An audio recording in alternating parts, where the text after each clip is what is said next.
let's say a few words about the speed of light as an absolute speed limit using our light clock as an example.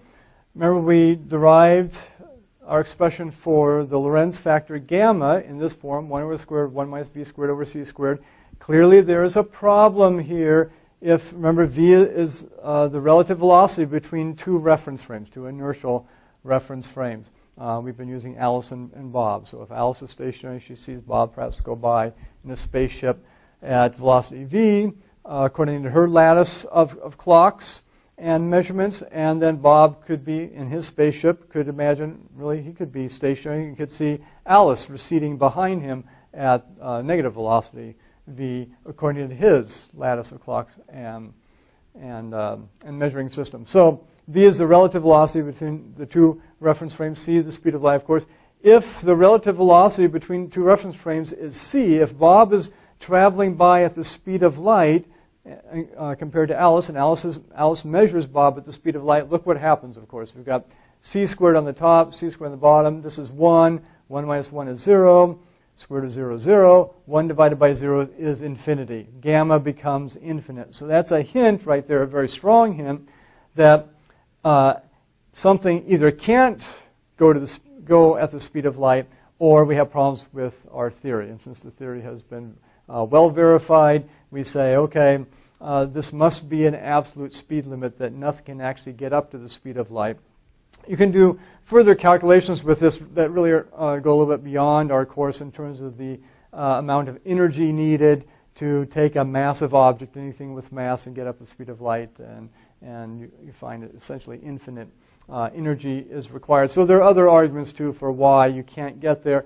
There are actually, over the last, it's about 30 years or so ago, there's the idea that maybe you can't get to the speed of light, but perhaps there could be things that actually were faster than the speed of light, sort of on the other side, as it were.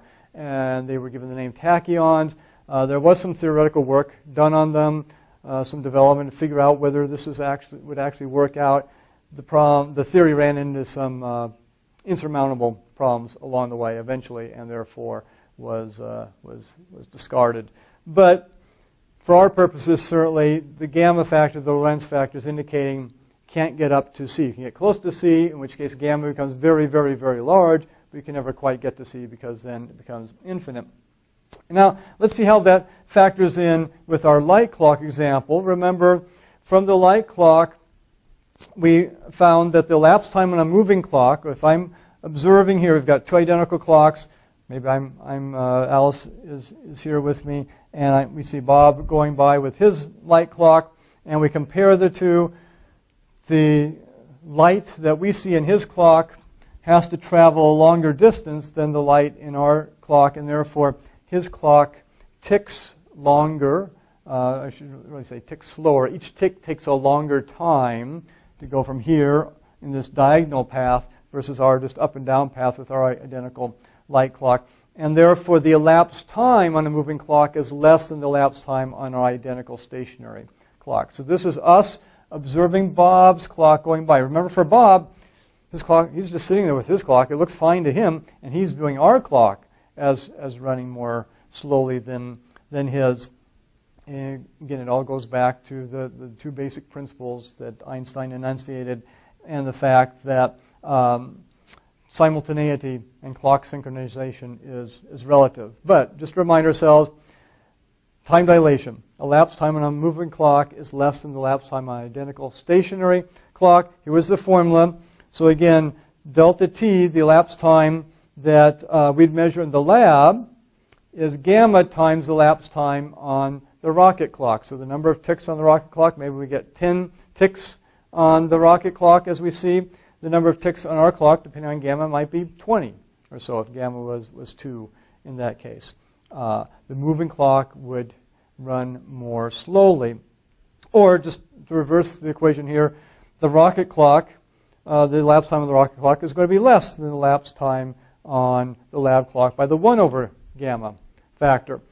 Well, what if gamma then is infinite? What if we put c in here and make gamma infinite? Look what that indicates with our time dilation equation. Well, first of all, we haven't encountered anything in physical reality that is an infinite quantity. And so that's why even the math might say it's infinite. We say, we can't have that physically, but just imagine if we could here, this would say that the elapsed time in the lab equals infinity compared to the rocket clock. That's sort of weird. That how do you have an infinite elapsed time on our lab clock ticking away right here?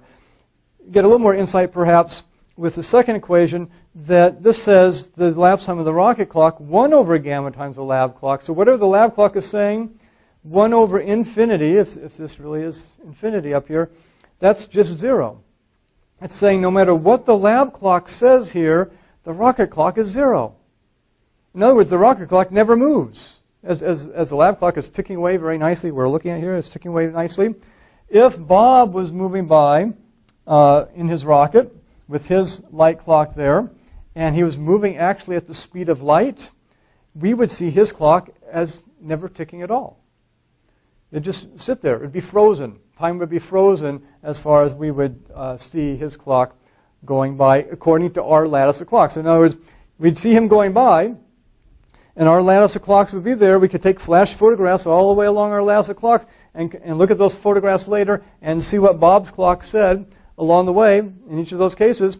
And his clock would be the same thing for all of them if he was traveling at sea. His clock would never tick at all, even though ours were all ticking nicely.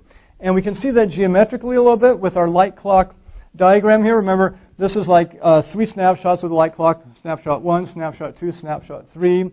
It's moving at velocity v here, and so we had the light beam as we see it in the lab. As Bob goes by, his light beam on his clock would go up and then back down again, bounce off the upper mirror here, and then down to the lower mirror. That'd be 1 tick, while our clock would just be going up and down like that.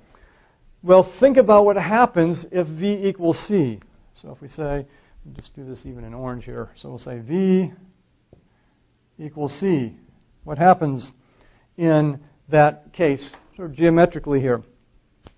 Well, that means from 1 to 2 here, okay, his light clock is moving with velocity c. In that amount of time, okay, to move, say, this distance here, green, so in that amount of time it's moved that distance there.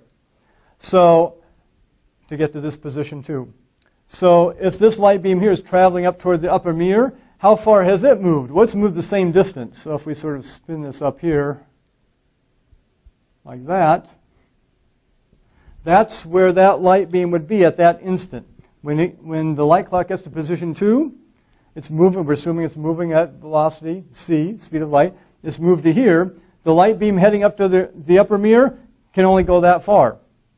And so what happens then, when it gets up, presumably to that mirror's not there anymore. Because a little bit later on, it's moved now over here to this position here. So it's right there. And the light beam can't hit the mirror there. In fact, the light beam can never hit the upper mirror, because the upper mirror is always just out of its reach. And in another analysis we'll do later on, we can actually do this more quantitatively to show that in this instance, the light beam will never hit the upper mirror. It will never get there. This, in other words, saying the rocket clock is frozen. The light beam actually, in fact, as you elongate this out, the higher the velocity here is, in terms of this triangle sort of gets elongated out this way. So a very high velocity, the light beam would go way over here and bounce, and then way back down. And when it gets up to C, it never can catch up to that upper mirror. And so it never ticks at all. And it actually becomes just a horizontal line there, never reaches the upper mirror. Rocket clock is frozen. Again, we'd say that's an unphysical situation for a moving object like our light clock here, and therefore we don't expect it to actually happen. But again, the math here gives us some hints that, that's a very strong hint, that that's not possible. And that's backed up just by looking at the situation physically or in a geometrical sense, that the light beam heading toward the upper mirror will never be able to reach it, because the mirror is always, because the mirror is moving at velocity c is supposedly this way, it'll always be just out of its reach. So interesting to see how the velocity of light then becomes an absolute speed limit. Later on, we'll also see that there's some cause and effect arguments that also say why this can't be possible.